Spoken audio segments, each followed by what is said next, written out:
Setetes keringat jatuh melewati sepasang mata biru tajam yang tegang. Butirannya meluncur dari kening bocah lelaki itu sampai ke ujung hidungnya.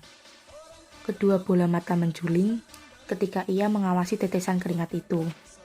Mulanya, butiran itu bergerak lambat, lalu semakin cepat, sampai akhirnya jatuh dari wajah Goku dan pecah membentuk ledakan kecil di atas debu di bawahnya. Goku sedang berdiri di atas dua utas kawat yang biasanya dipakai untuk menjemur cucian.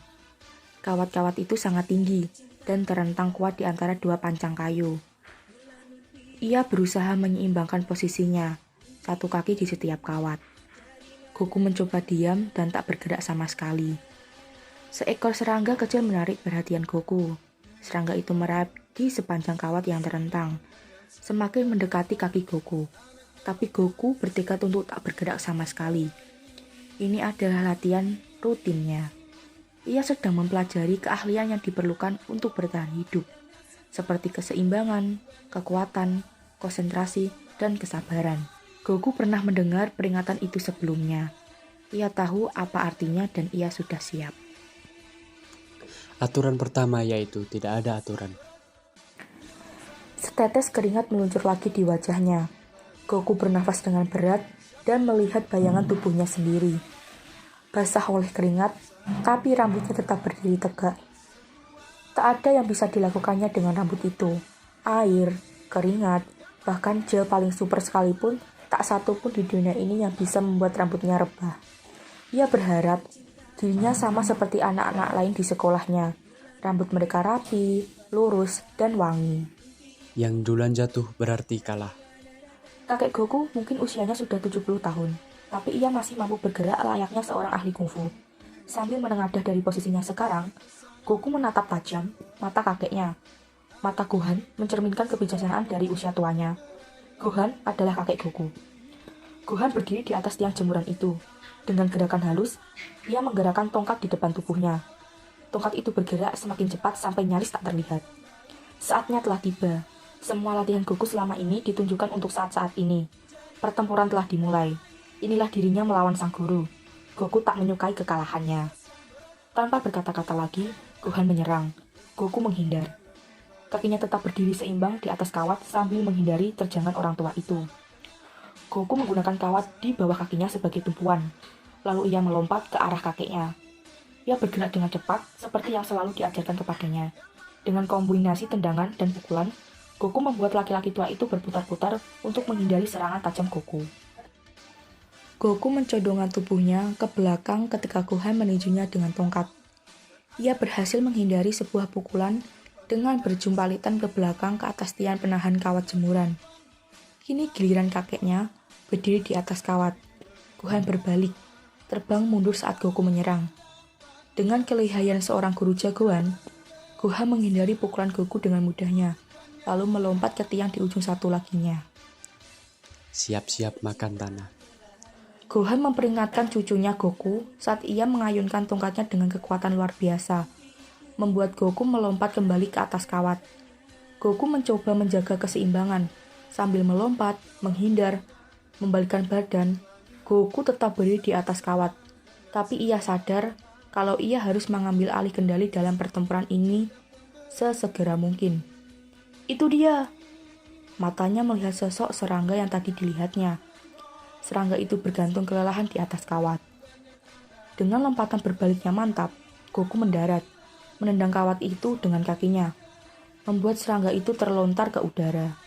Dengan kibasan tangannya, Goku membuat serangga itu terbang langsung ke arah mulut Gohan.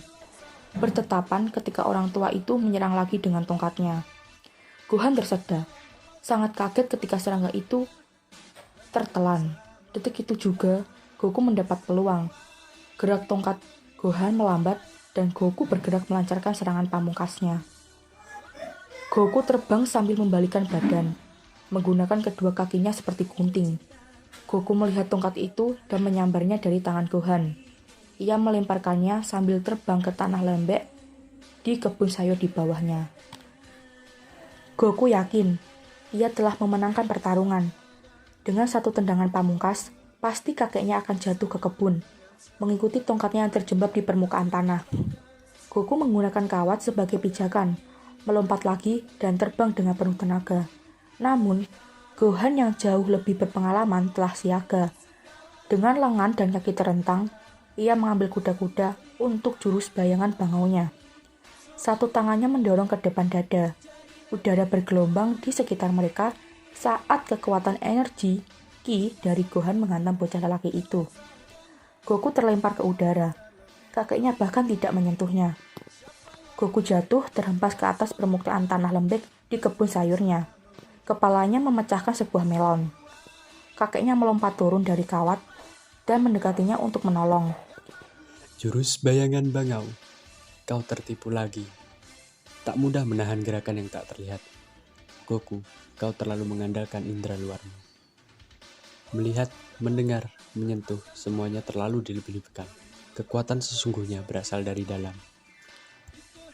Kekuatan Ki milikmu adalah pertahanan sekaligus senjata terbaikmu. Rasakan di sini. Konsentrasikan kekuatannya. Gohan mengajarkan padanya. Goku berusaha menanggapi kakeknya dengan sebuah lelucon, berupa usaha setengah hati untuk menggunakan energi Ki-nya. Sambil mengangkat tangannya, telapak menghadap keluar, ia mendorong ke depan, menirukan Gohan, tapi tidak terjadi apa-apa. Lihat kan? Untuk menggunakan energi Ki-mu, kau tidak cuma harus menyatu dengan dirimu, tapi juga dengan musuhmu. Pilihlah sebuah titik fokus. Lihat pohon itu? Pohon itulah musuhmu. Gunakan Ki-mu, salurkan energi itu melalui dirimu. Iya. Suatu hari nanti aku akan mengalahkan kakek.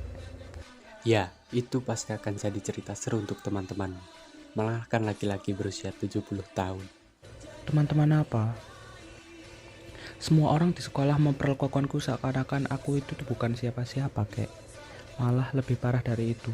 Kelompok atlet, geng pintar, anak-anak musik. Aku tidak cocok masuk kelompok manapun. Kau anak istimewa, Goku. Tidak. Aku berbeda, aku tahu itu. Semua orang tahu. Kadang mereka bertindak keterlaluan. Aku rasanya ingin meledak. Aku bisa merobek-robek mereka cuma dengan satu tangan. Kakek tidak melatihmu untuk berkelahi dengan mereka. Lalu, untuk apa aku melakukan semua ini?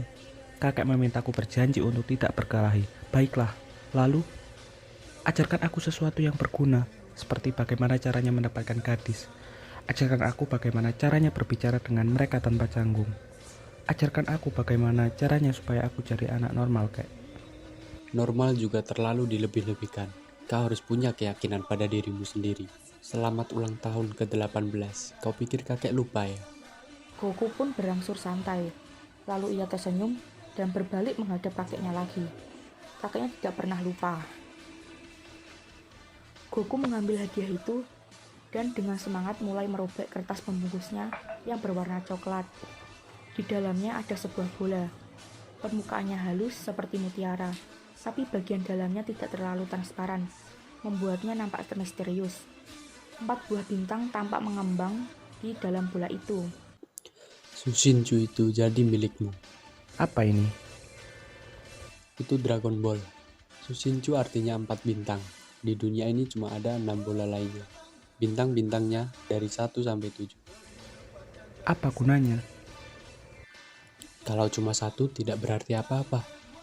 Tapi kalau bersama-sama, konon ke-7 Dragon Ball dapat mengabulkan permintaan pemilik. Goku mengangguk. Kadang ia berpikir kakeknya sedikit aneh. Ia cuma salah satunya. Sebuah Dragon Ball apapun itu. Gohan menarik tangan Goku agar menggenggam Dragon Ball itu, menegaskan arti pentingnya.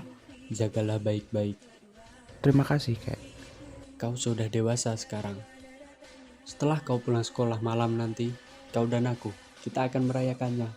Kakek akan memasak semua masakan kesukaanmu.